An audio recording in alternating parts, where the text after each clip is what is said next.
लगावવામાં આવ્યું છે અને તેની અસર સીધી જે શેર માર્કેટ ઉપર જોવા મળી રહી છે કારણ કે શેર માર્કેટની અંદર ઉથલપાથલ જે સ્થિતિ છે તે જોવા મળી રહી છે। તો આપણી સાથે સુરતના જે શેર માર્કેટના એક્સપર્ટ છે જિગ્નેશભાઈ તેમની સાથે વાત કરીશું। આખું માર્કેટ કઈ રીતે અસર થઈ છે, આવનારા સમયની અંદર આ જે માર્કેટની અસર કઈ રીતે જોવા મળશે, કયા કયા આ જે વિભાગોની અંદર આ જે ટેરિફની અસર પણ આવનારા સમયની અંદર જોવા મળશે। જિગ્નેશભાઈ, જે અમેરિકા તરફથી ટેરિફ લગાવ્યું છે, સીધી અસર માર્કેટ ઉપર આજે જ માર્કેટ શુક્રવારે અને આજે જ સવારે લગભગ લાર્જ કેપ માર્કેટ લગભગ 5% ડાઉન હતું અને મિડ અને સ્મોલ કેપ લગભગ 7-8% ઇન્ડેક્સ ડાઉન હતું। સ્ટોક સ્પેસિફિક અગર વાત કરીએ તો લાર્જ કેપની અંદર 5 થી 7% નીચે છે અને સ્મોલ કેપ જેટલા પણ સારા સ્ટોક છે લગભગ 10% થી નીચે છે।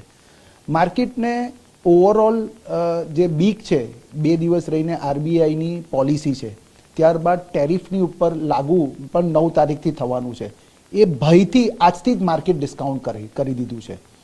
આવનારા ટાઈમની અંદર આ જેટલા પણ પ્રોબ્લેમ્સ છે જે યુએસના પ્રેસિડેન્ટ મિસ્ટર ટ્રમ્પે ઇગ્નાઇટ કર્યા છે, એ ચાઇના એની સામે રિટેલિએટ કર્યું છે।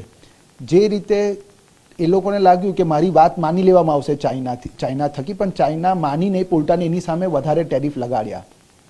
એવું લાગે છે કે આ ટ્રેડ વોર થઈ રહ્યો છે પૂરા વર્લ્ડની અંદર, વિશ્વની અંદર, એકબીજાની પર એલિગેશન મૂકીને। તો આ એક ટેમ્પરરી ઇફેક્ટ છે। માર્કેટ હંમેશા ટેમ્પરરી ફોલ થતું હોય છે, પરમનન્ટલી ઉપર જતું હોય છે। અહીંયાથી કદાચ હજી 5-10% નીચે જઈ શકે છે માર્કેટ, બટ આ ટાઈમ એક ખરીદવાનો ટાઈમ હશે। સ્ટોક માર્કેટમાં સારા સ્ટોકો લેવાનો ટાઈમ હશે, વેચવાનો ટાઈમ નહીં હશે। પેનિકમાં લોકો વેચી દે છે ન્યૂઝમાં આવીને અને કદાચ એના લોકો જેની પાસે નોલેજ નથી એ લોકો આવીને કંઈ પણ બોલશે અને લોકો એની પર રિએક્ટ કરશે, સોશિયલ મીડિયાની અંદર ખાસ કરીને।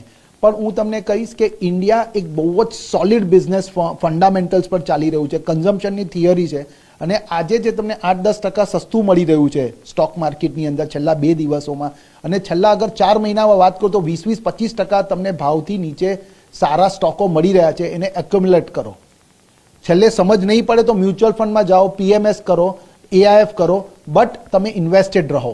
સર, બીજા જે વિભાગો છે, ડાયમંડ છે સુરતની અંદર વાત કરીએ તો ટેક્સટાઇલ માર્કેટ છે, બીજા જે અલગ અલગ ઉદ્યોગો છે, તેની ઉપર કઈ રીતે અસર જોવા મળશે આપને?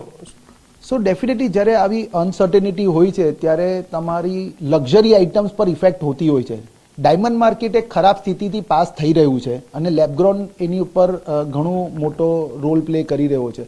મને લાગી રહ્યો કે હજી કદાચ આ ઇન્ડસ્ટ્રી, ડાયમંડ ઇન્ડસ્ટ્રી હજી થોડા પ્રેશરમાં રહેશે, બિકોઝ લોકો ખરાબ જ્યારે પરિસ્થિતિ કાં તો ઇકોનોમી જ્યારે ખરાબ થતી હોય છે ત્યારે લક્ઝરી આઇટમ પર ઇન્વેસ્ટ નથી કરતા હોતા, તો ત્યારે ગોલ્ડ, ડાયમંડ, સિલ્વરની ઉપર થોડું